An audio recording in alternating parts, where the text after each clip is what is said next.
Your Excellency,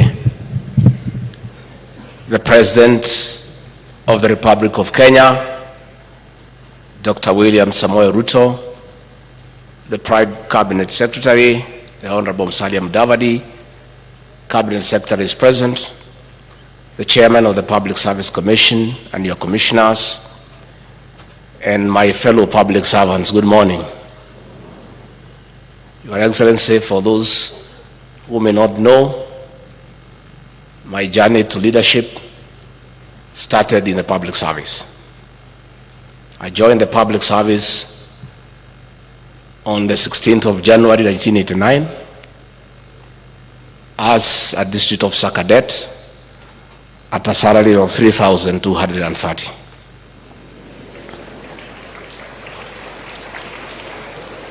Your Excellency, we are here today to commission interns and induct them into the public service. Your Excellency, the occasion today is an important one for your government and your administration. A vibrant and motivated public service is good for any administration. A vibrant and motivated public service is good for the economy. It is good for the country. Your Excellency, the success of your administration will largely depend on the output and the commitment of our public service. Because though you have an elaborate policy in your manifesto, the implementation of those policies to become a gain for the people of Kenya will be implemented by the public service. It is therefore necessary that we invest time and resources in developing a professional public service to support your agenda. Your Excellency, we come from a background where, on your ascendancy to the President last year, we found a demoralized public service. Your Excellency, in the last 7 months, through Felix Koskei, the head of public service, a deliberate program to motivate the public service has been put into place. And I want to assure our public service that the President is committed to having a professional and motivated public service so that we can expedite on service delivery. Your Excellency, in the last 10 years before you ascended to the presidency, I interact with many public officials because I was one of them, and many senior public officials were in my detail. The chairman of the Public Service Commission here, Ambassador Muchiri, was with me in paramilitary training in 1990. He was a bit lazy with the pistol, but he was good with the rifle. And we used to interact with these people those 10 years. And Your Excellency, the public service took a serious beating in terms of image.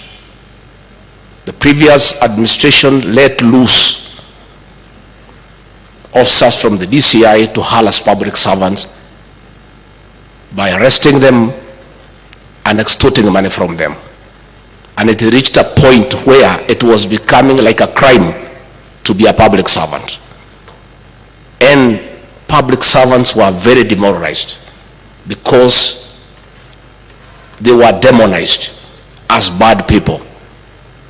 And Your Excellency, since you came to office, that has come to an end. The public servants have been dignified. They have been given an opportunity to serve. I want to ask all public officials to take advantage of the new dispensation by working with the commitment and agreeing to support investment. Previously, public officials would be a hindrance to ease of doing business through bureaucracy and red tape. We want to ask our public servants to make it easy for Kenyans to do business, to encourage business people, to encourage entrepreneurs, to process their licenses and whatever else they need from your offices so that they can create business and enhance investment in this country. So, Rais wetu, as we commission 3,900 young people here today to come and serve this country, our brothers yesterday were commissioning a larger group of young people to throw stones and create chaos in the city. And Kenyans must start, and you the media, because you are here today, we hope today you will give us equal airtime as we launch, as we inaugurate these young people to something useful and gainful. You gave those people the whole day coverage to throw stones, to steal, to loot, to create noise, to create confusion, the whole day. We trust today you will be responsible enough to give this function equal coverage. As young people are being inducted into productivity. For the young people, you have seen the deputy governor Omranga. Please work hard. Stay focused. The sky is the limit. The opportunity you have been given in the public service is a huge opportunity. The public service is an institution of opportunities and learning. This is a good beginning. Seize the opportunity and learn and focus. And one day, you'll be somebody in this country. It is possible. And you don't have to look from far. A little fellow who was an assistant secretary cadet at 3,230 shillings per month, today is deputy president of the Republic of Kenya. What other motivation do you require? It is possible. Please be focused. So, Your Excellency, before I welcome you to address these people, ours is to encourage you to stay focused. You have the mandate of the people of Kenya to spearhead over the economic transformation of this country and uplift the living standards of our people. We encourage you to stay focused. Let the detractors not sway you. Keep your eyes on the ball, and that way you will succeed.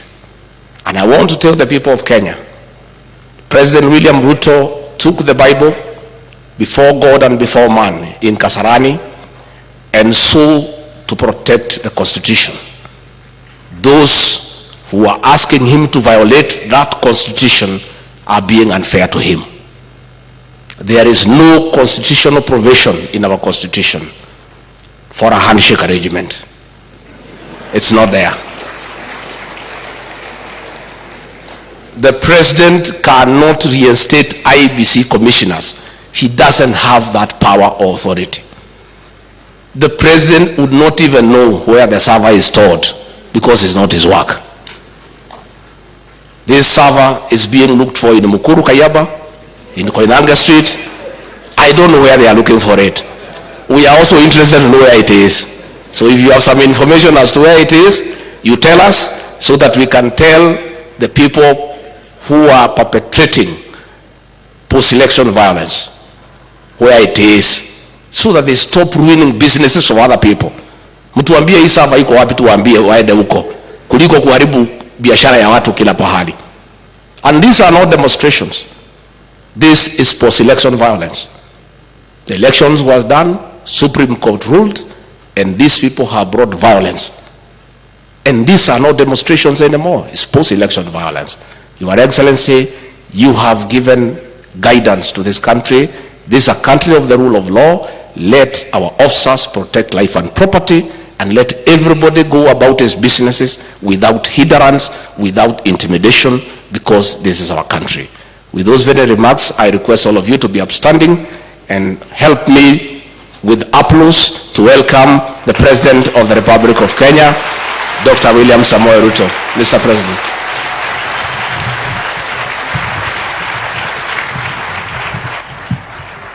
Hey, Kumbe kuna watu wengi hapa. Let us take our seats. Thank you very much. Asante sana.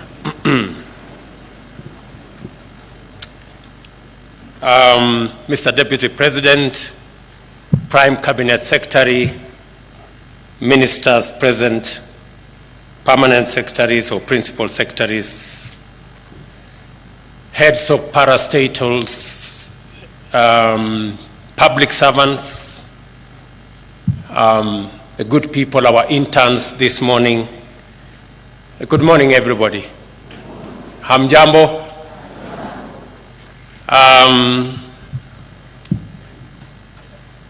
Madam Aisha Jumwa, thank you very much for putting this together.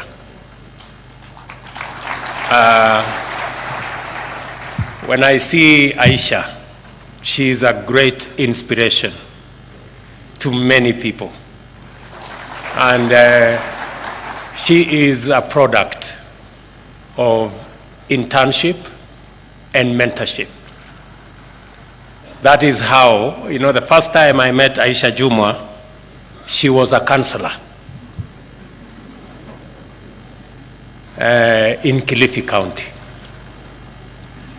That today she is serving as Cabinet Secretary is tremendous progress. Congratulations, Madam, and I hope through you many other public servants find the inspiration to be the best they can, irrespective of where they stand today. Today you may be an intern, but the sky is the limit, so long as you work at it. I am delighted to be with you today at this momentous milestone in the life and career of many youthful emerging public servants and public service leaders. The state is constituted and sustained by the functioning of an effective public service. Government, similarly, expresses itself through the operations of public service. The country is served through the administrative departments of public service, while the economy is coordinated by the regulatory agencies of the public service. The public service is a fundamental constitutional component through which an effective state can achieve and maintain a stable society and efficient economy. In short, it is indispensable to a properly functioning republic such as ours. Government relies on the public service to satisfy citizens' aspirations by implementing policy, projects and programs according to the mandate conferred on it through democratically elected leaders. The prospects of sustainable development for any society is therefore directly linked to the soundness of its public service. By soundness, I mean a public service that is firmly apolitical, impersonal, scrupulous, impartial, fair, consistent, predictable, and coherent. A sound public service must be loyal and subordinate to elected leadership. The standard for soundness of the public service is set out in Article 232(1) and 10 of the Constitution, which binds everybody acting in the name of the Constitution of Kenya. The government is committed to delivering its pledges to the people of Kenya as set out in our plan for the bottom-up economic transformation agenda. It has therefore embarked on formulating appropriate policy and strategic frameworks that will anchor implementation of our food security and agro-industrial production, affordable housing, universal health coverage, micro, small, and medium enterprises, as well as the digital economy agenda. To deliver a responsive, responsible, and accountable public service is an imperative. I am encouraged that our public service has maintained its political neutrality and impartiality for the greater part of our independent history, and especially since the advent of competitive